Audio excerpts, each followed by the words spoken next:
Just a little bit. I am an alcoholic. My name is Randy Suggs. It's a pleasure to be with y'all folks tonight.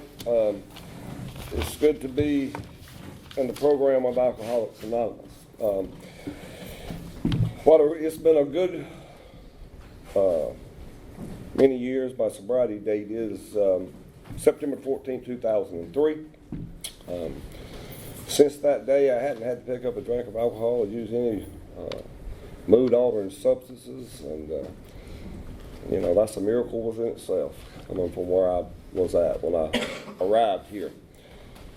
But we had time today to come down this morning, and if you don't know where Aden is, it's not too far from Greenville. My home group is the Big Book group over in Kinston, North Carolina, and I resided in Kinston for up until October, until I just moved back. I'm from Aden, and originally from Aden, so I moved back over there in October. It's over near Greenville, but my home group is the Big Book group over in Kinston, North Carolina. That's where I got sober, and that's where my home group is, and got a little duties that I do over there, so I sort of stick over there with those folks. But sobriety has been good. But I spent a lot of years out there drinking before I got here, so there's a whole lot of drinking history behind my story. So sometimes I got 50 minutes, so that ought to give me enough time. I'll try to let y'all out of here by the time Fox News comes on. They told me when I got here to come early and stay late, so, no, I'm just kidding. We'll be out by 9.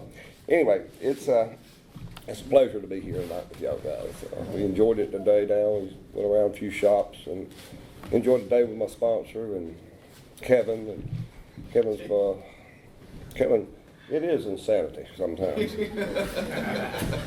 But I appreciate Kevin for what he's done and for where he's came from since I first met him.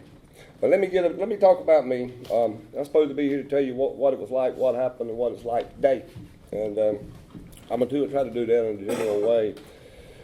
I'll tell you quickly a little bit about my growing up history. I don't get into a lot of that, but like I say, I was raised up in Aden, North Carolina.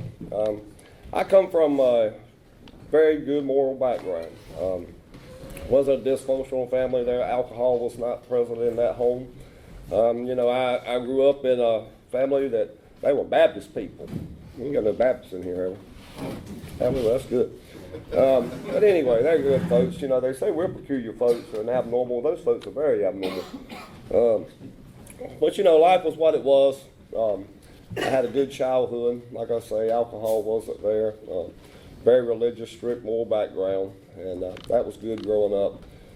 I think what happened there, when I got a little older, I began to rebel a little bit. I think that's why most people do it, 15, 16 years old. I started going to high school in public education. I'd always been to private schools up until that point in time, and I just didn't see some of the things that, growing up that you see out in the outside world. We would drug a lot. We would drug to church. We drug to church Sunday morning, Sunday evening, Sunday nights, Wednesday nights, and every time the church doors were open, we were there, and sometimes we were there when the church doors weren't open. That's just the way it was. But life was okay, until I got about 16 years old, and I got to hanging around some people, and I don't blame my alcoholism on anybody. Nobody ever forced a drink down my throat or any other. And I do have some other substance abuses in my story, and I will try to my very best to keep this to Alcoholics Anonymous. But nobody ever forced anything down my throat. Nobody ever forced a drink down me or any kind of other mood-altering substance. I did it entirely because I wanted to do it.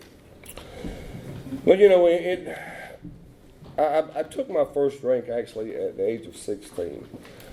And I knew that was, strictly forbidden in my Christian family home. But I had this traumatic event that happened to me when I was 3 years old, and I don't know a whole great deal about it, no more than what I was told. I don't know, and I can remember growing up in fear. I always had that fear. So I don't know if that played a part. And right on through all my alcoholism, my drinking years, I had that fear. So I don't know if that played a part in me becoming an alcoholic or what, where I went to in life or not. I do know that when I took that first drink at the age of 16, I loved it. They say, in Dr. Bob's opinion, it says men and women drink essentially for the effects that alcohol produces. And I know that first drink that I took, it produced an effect on me that I loved. I loved that feeling. And I couldn't wait to do it again. I knew that, I pretty much had to keep it at a very low level. And I don't think, I hear people talk about from the time they took that first drink that they were alcoholics. I don't know. I mean, I cannot stand up here tonight and say that first drink that I took. I do know this: I got drunk that first time I drank, and so I don't know. Maybe I was, maybe I wasn't, but it did produce a fact that I loved, and I wanted it from then on after I chased it for the rest of my drinking career. There was a point there when, after I graduated from high school, that I just got tired of living by the rules and the regulations and home. And I decided that when I graduated from high school that I was going to move out, that I was going to leave. And my parents had pretty much was ready for me to go. They had told me, if you can't abide by our rules, then the best thing for you to do is move and find your own place, get out and do your own thing. And that's what I done. I went to a little community college over in Greenville my first year, and then I was accepted at East Carolina University, where I started going to school the following year.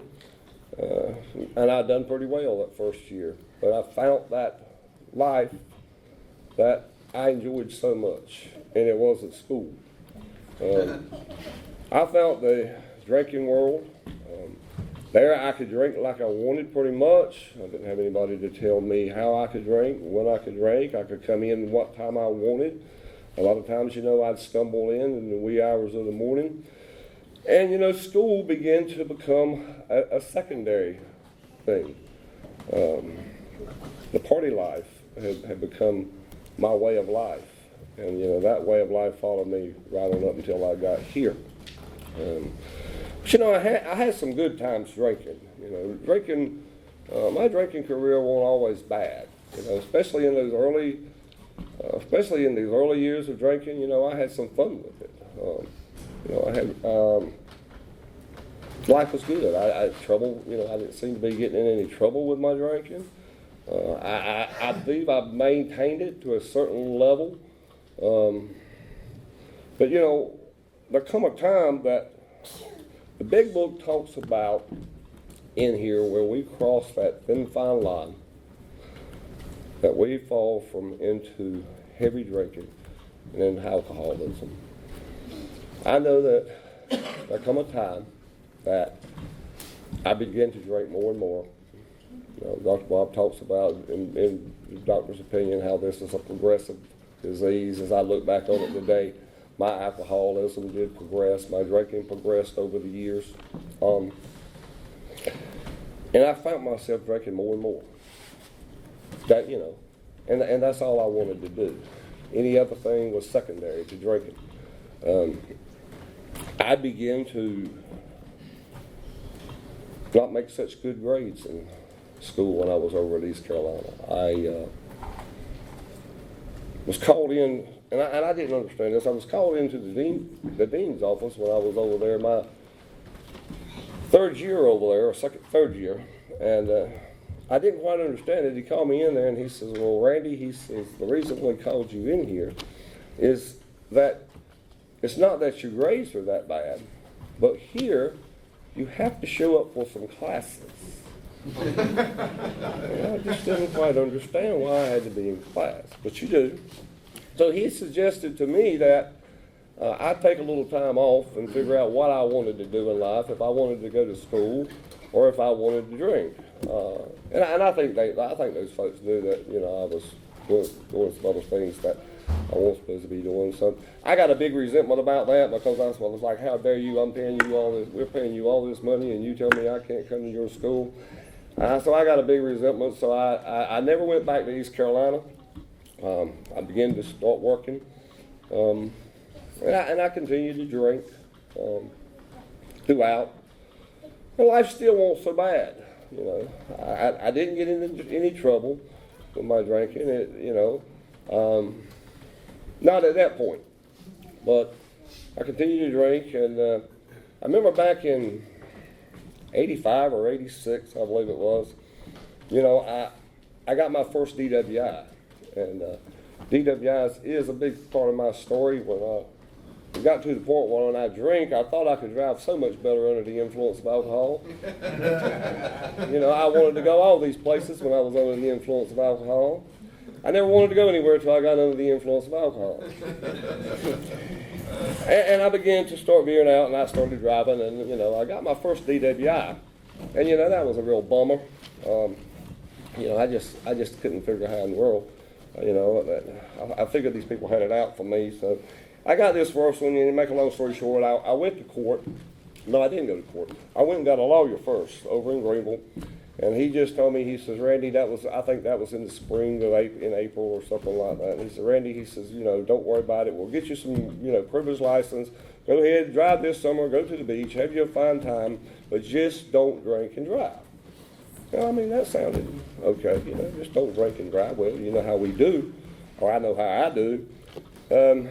It's amazing. In September, following month, 3 or 4 months, 6 months later, I was getting pulled over again for another DWI. And, that wasn't so good. So I went back to see the same lawyer, and he was telling me, I told him, and he said, no, you didn't. I said, yes, I did. He said, well, that's not good. And it wasn't good.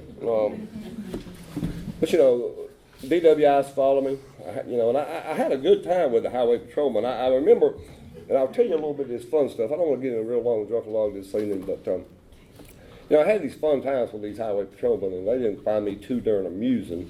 I thought it was more of a game, and they thought it was serious business.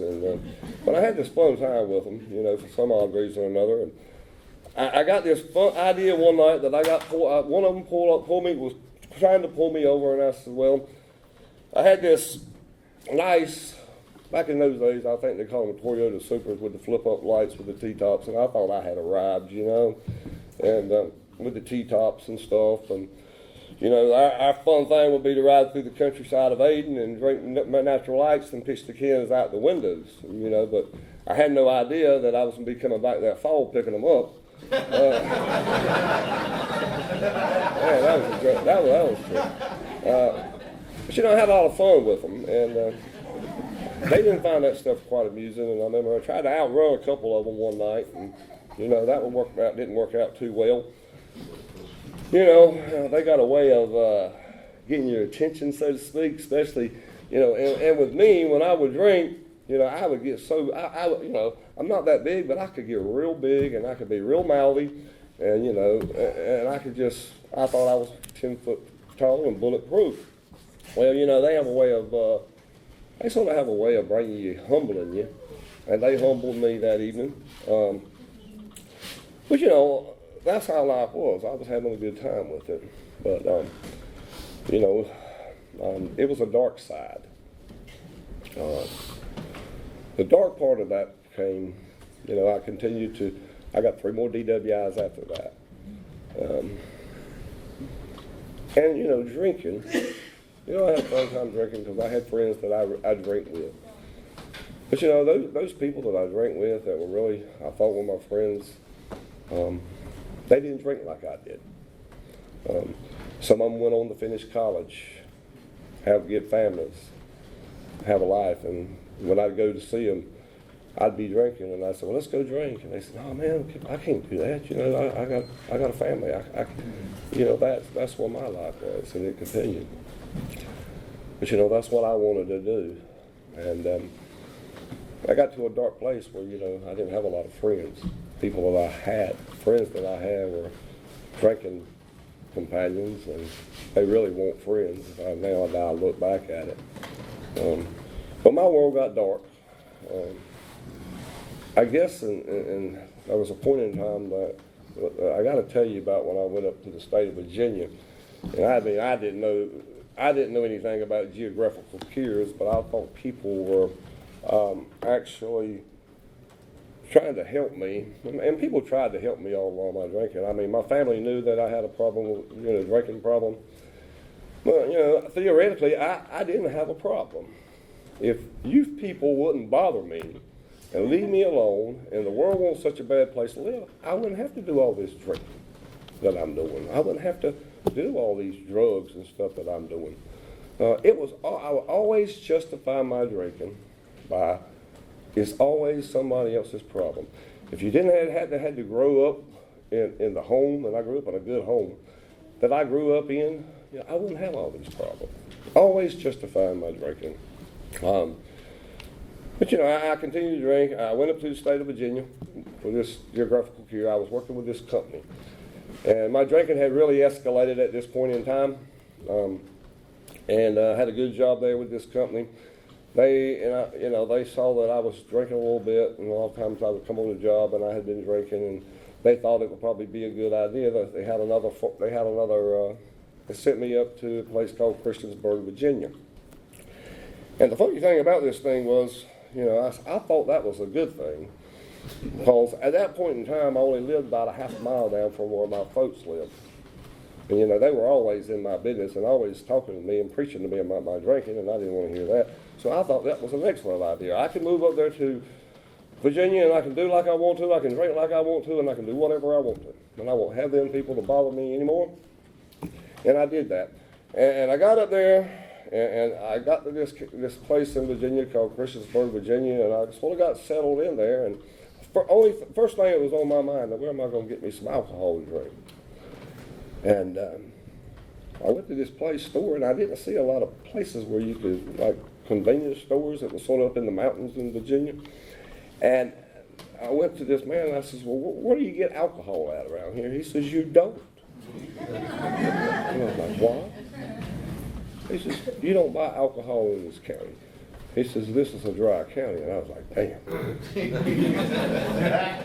Got it out for me, ain't they? Oh. But you know, a good drunk like me, you can always find alcohol. So I met some guys up from Virginia Tech area that I met that were going to school up there, and they were doing a work program for this same company. And they said, well, Randy, we can find you some alcohol if you want some alcohol. And what we do is we go on up in the Roanoke on the weekend, and we buy our alcohol, and we bring it back. And that way, you know, we don't have to run 50 or 60 miles every day to get alcohol. Well, I got on this white liquor. You know, I discovered that up in the mountains, this old man named Popeye, he made this real hot, strong white whiskey. And I began to drink it. And it was moonshine whiskey. I drank that stuff up there for several years. My alcoholism increased.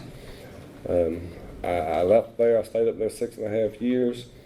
I left there, and I never quit drinking.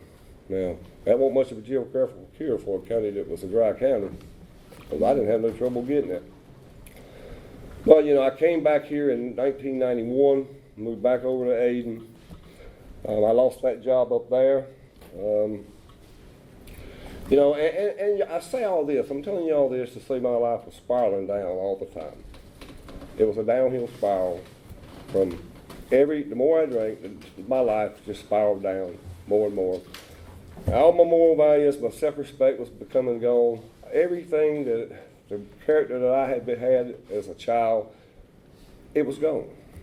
The only thing I had on my mind was where I was going to get my next drink. But I come back in 91, come back to Aden, stayed over there, continued to drink. Now at this point in time, I've got 3 DWIs. Somehow or another, I managed to drive up in Virginia, and I never got caught for driving under the influence. I come back to North Carolina, stayed over in Aden for about a year, and I moved over to Kinston. I got a job over there working with a greenhouse company in Kinston, and all this while I'm drinking still. Got back to North Carolina, got another DWI, and they told me on this one that, well, if you come back over here again with another DWI, you're going to be looking at some prison time. You know, they don't play too much with those anymore. They don't need to, because I thank God today that I know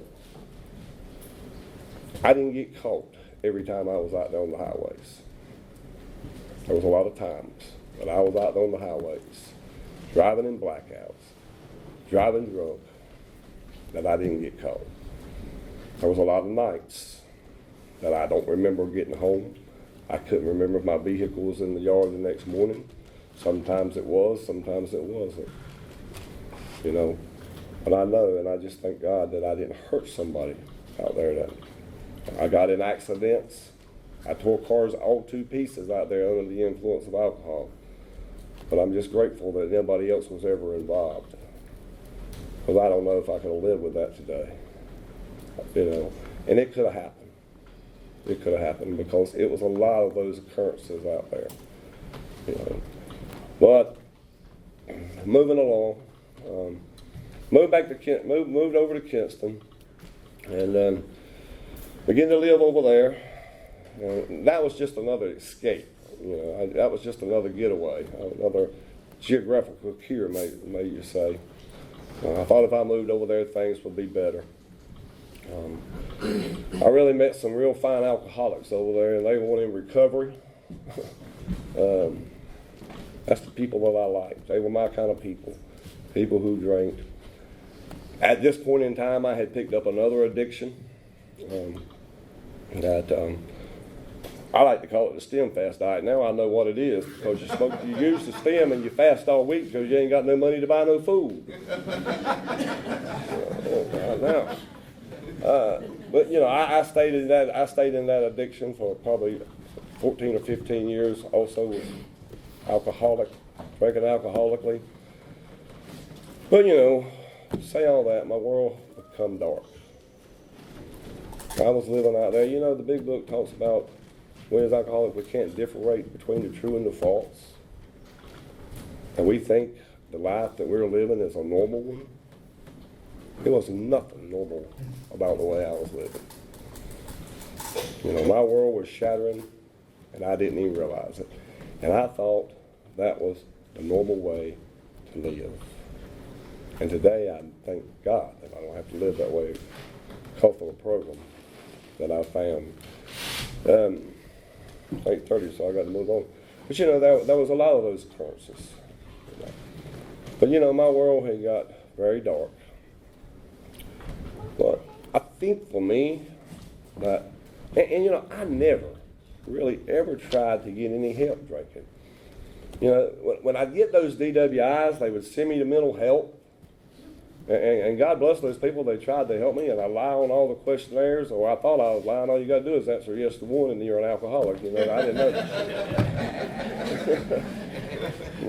But I was a weekend drinker, you see. I only drank on the weekend. I just had some bad luck, you know. But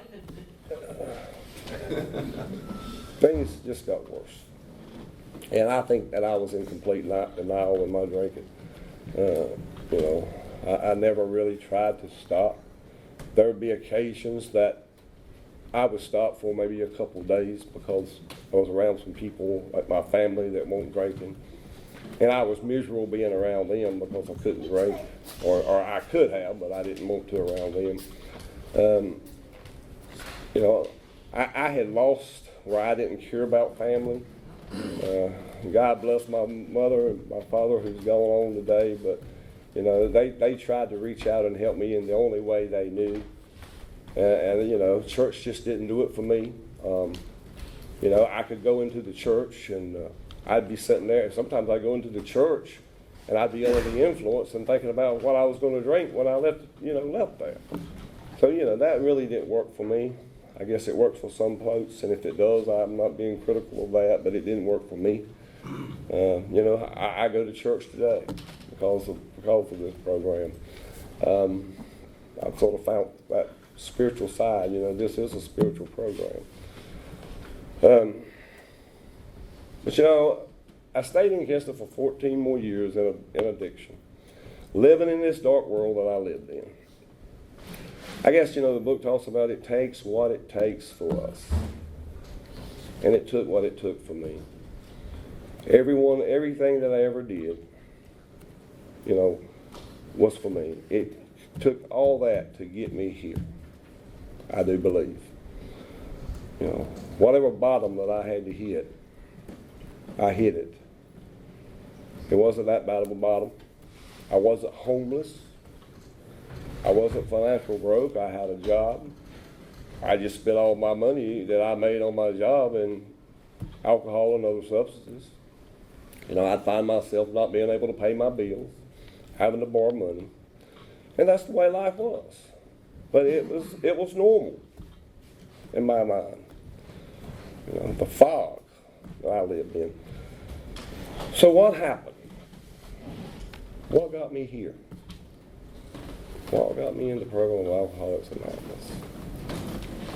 Well, there was a lot of reasons, I think. I think God was doing for me what I couldn't do for myself. I was slowly killing myself. And I didn't even realize it. They had told me, and back in 2003, I had got my 5th DWI driving a darn scooter. You see, the state of North Carolina had suspended my license. Well, they decided back in 1991 that I was high risk, and they did not want me driving on the roads of North Carolina or any other state as far as that was concerned. And in that 15 years, it was 15 years without a driver's license. I got my 5th DWI in 2003, and that was September the 12th. I had got this little scooter. Thank God for scooters. Ain't too good when it's cold, but I got around on them. But I said, well, I'll get this little scooter, and I'll do my little grocery store deal, and I'll bring, and it'll help me get to where I need to go. But I'm not going to drink and drive on that thing. I'd heard about people getting DWIs on horses and bicycles, but not on a scooter. Well, I did. I'm one of those exceptions. I got one. I come across the busiest intersection in Kinston one night, ran right on through the traffic light under the influence, and boom, there he was. He was sitting right across the street. They were always waiting for me, I tell you what. I couldn't go nowhere without those suckers waiting for me. I got one in 2003.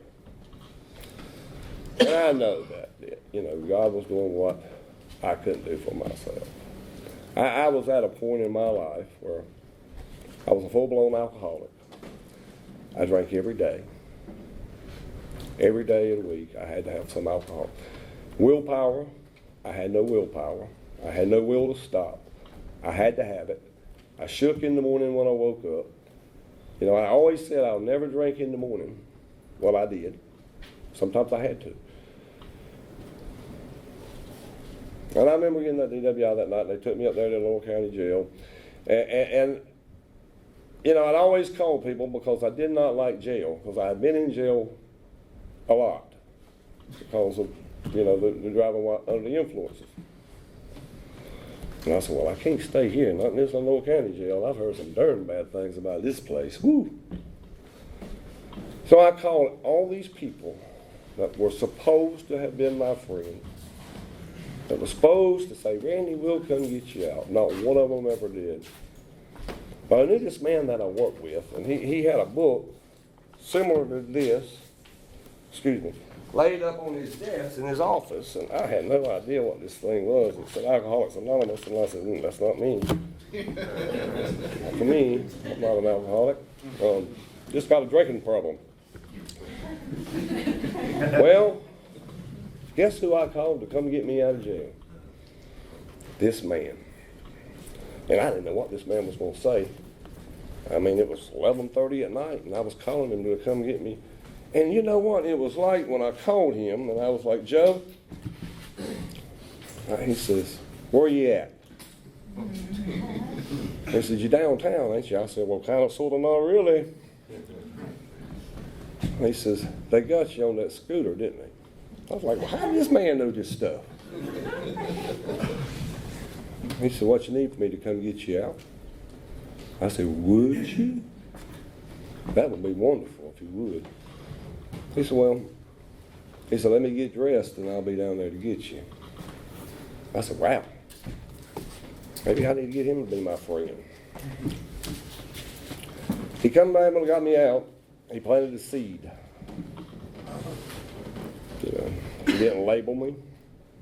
What he did tell me was this. He says, Randy, he said, I'm not going to say whether you got a problem with alcohol or not. He said, but I know I do. He said, I've been where you're at. He said, I've been there, right where you're at. He told me about a program that he was in. I said, is that book on your desk in your office? He said, no. He said, that's just some of our literature. He says, we go to meetings. I said, meet? Go to meet.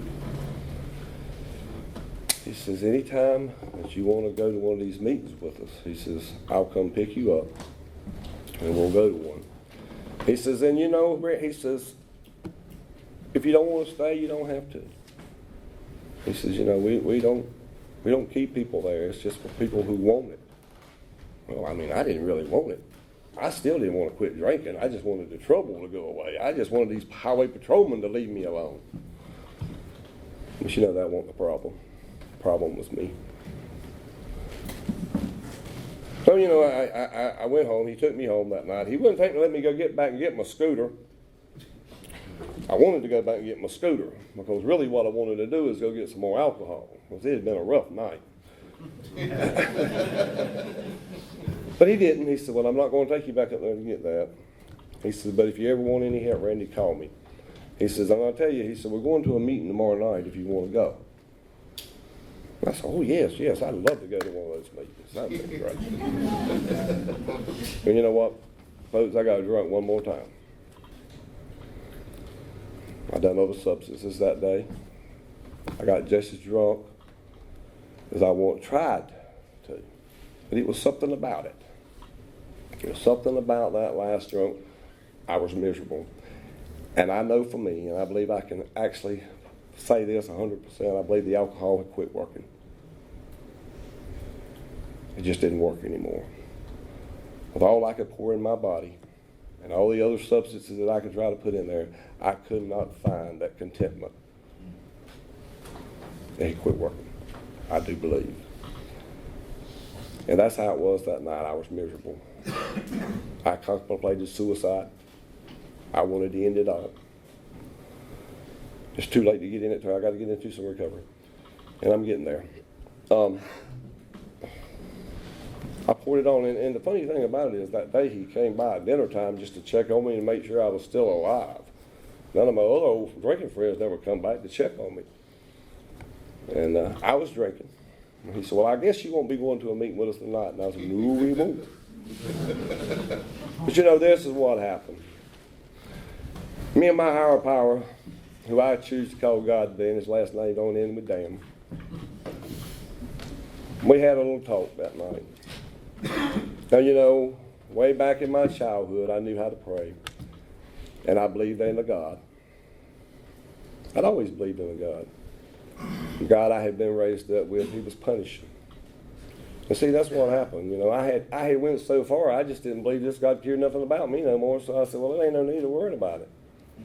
You know, I had just gone too far. But me and him had a little talk, and I just asked him that night, I said, God, I need some help. And I begged him, I said, I need some help. Because I went to a very dark place that night. And you know what? He showed up. The next day, he sit at my feet in the night in Goldsboro, North Carolina, in an Alcoholics Anonymous meeting. I didn't know what was going to happen. But these folks kept telling me, I walked in there and they were so kind and they were so loving. And I said, what is wrong with these folks? They wanted to hug all up on me, and I went into that crap. And they told me stuff like, it's going to get better, Andy, if you keep coming back. And I was like, what? How? But you know, today it has got better. They were right. They tell me stuff like, Randy, we're going to love you until you can learn to love yourself. I said, these people are nuts. But you know what? They had something I wanted. And they were happy people. They seemed to be joyous. They were free. And they weren't drinking. I said, how in the world can this many people be this happy and not have a fifth of liquor around the table? You know, but they won't. And I thought to myself, sitting in that meeting that night, if I could just get, and it takes faith. You know, today I have faith in a power greater than myself. If I could just get a little bit of what those people have in that room, those rooms. I think Andrew was with us that night. Andrew is my sponsor anyway. He's come all the way up here with us tonight. I'm glad he could come with us. And Kevin, the co-pilot, can drive us. Life began to get better. I started coming to these meetings.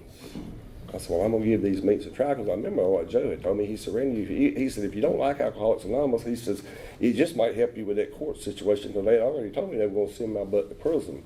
Because I'd done been to see an attorney, and he said, well, you're looking at, 12 to 15 months. And I was like, woo.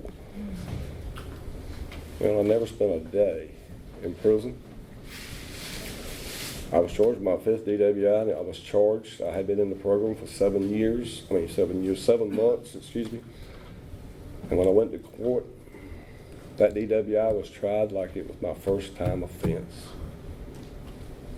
And you tell me that ain't the program working and God doing for me what I couldn't do for myself.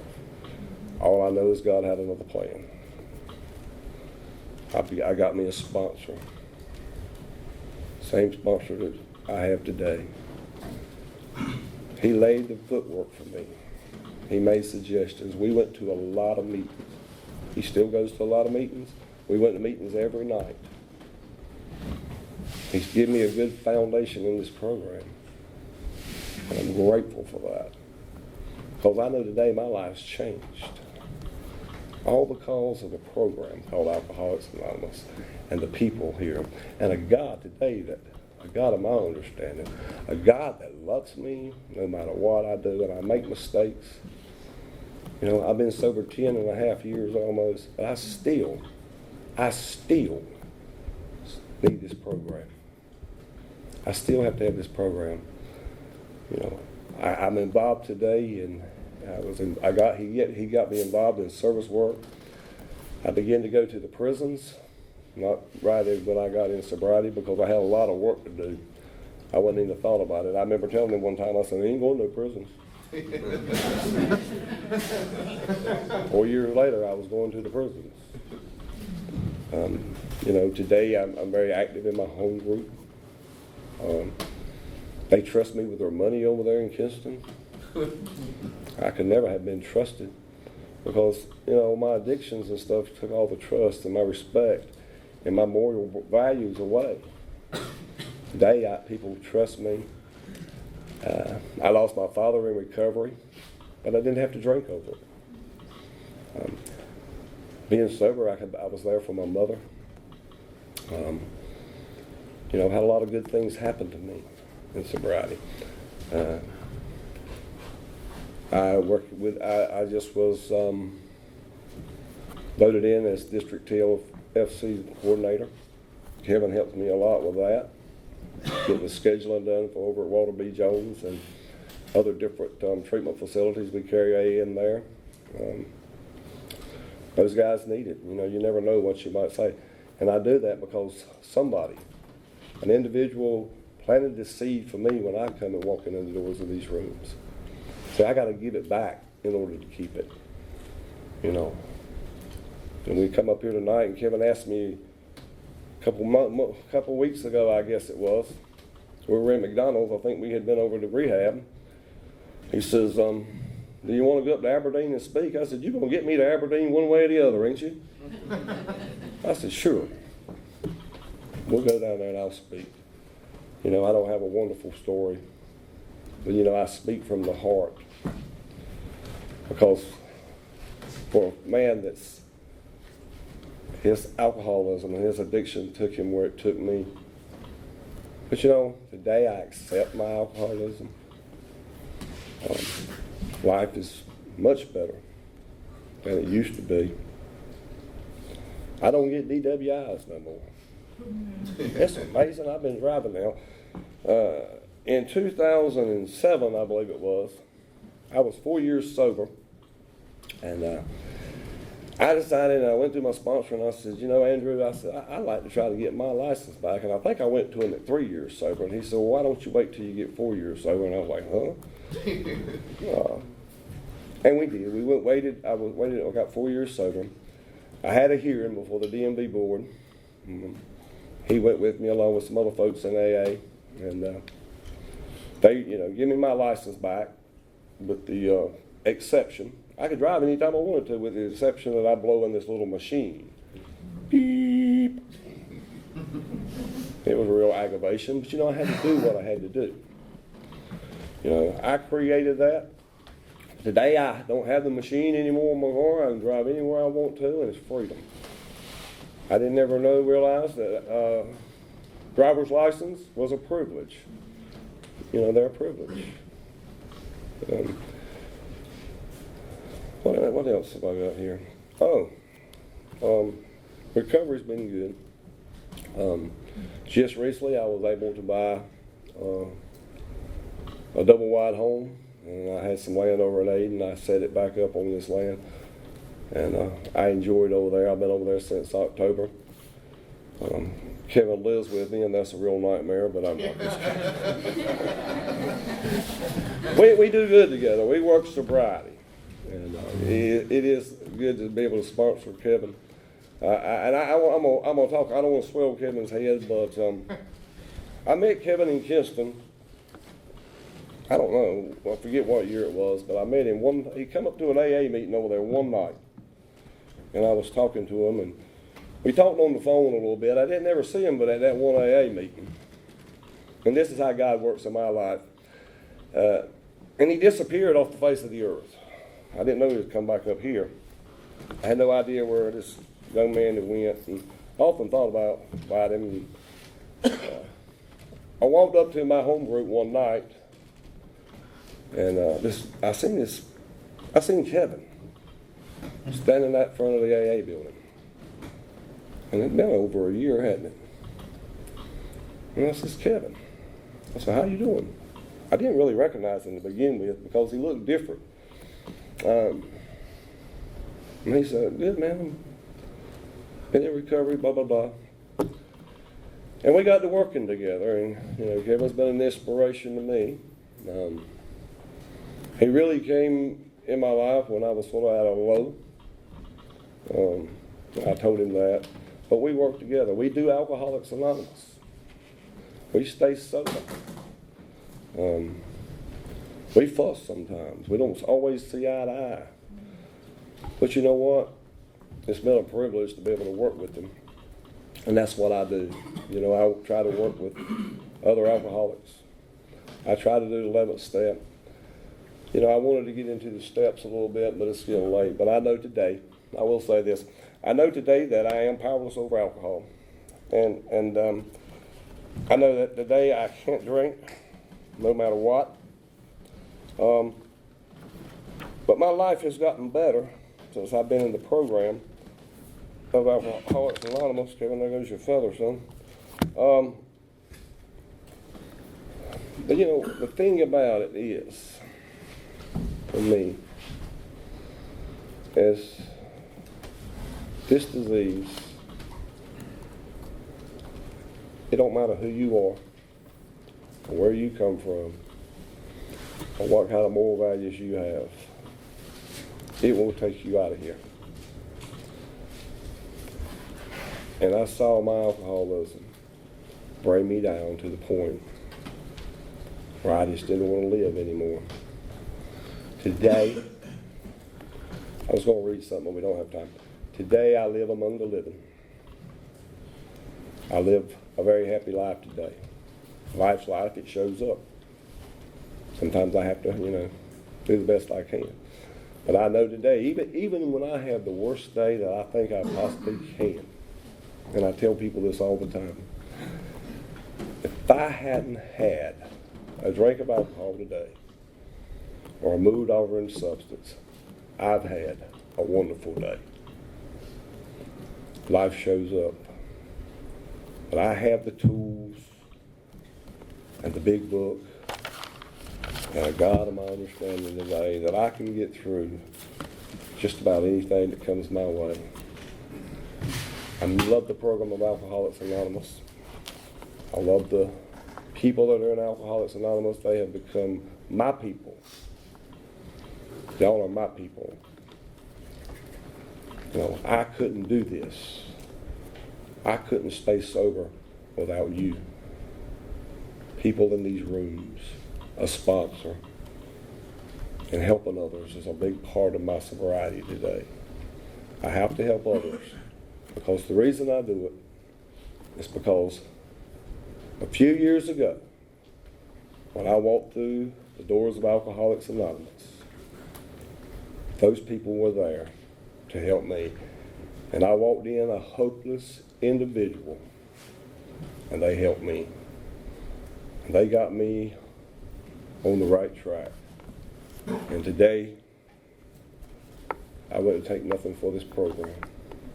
I thank Dr. Bob and Dr. Bill, who founded this program 78 years ago. People like me that needed a place to come and talk to other alcoholics.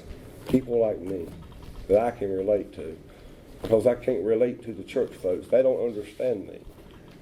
And I'm not criticizing them. When we here, we understand each other. We share our experience, strength, and hope, so we might stay sober another day. And it works for me. And it works for a while. I'm an alcoholic. My name's Randy. Thank you for letting me share.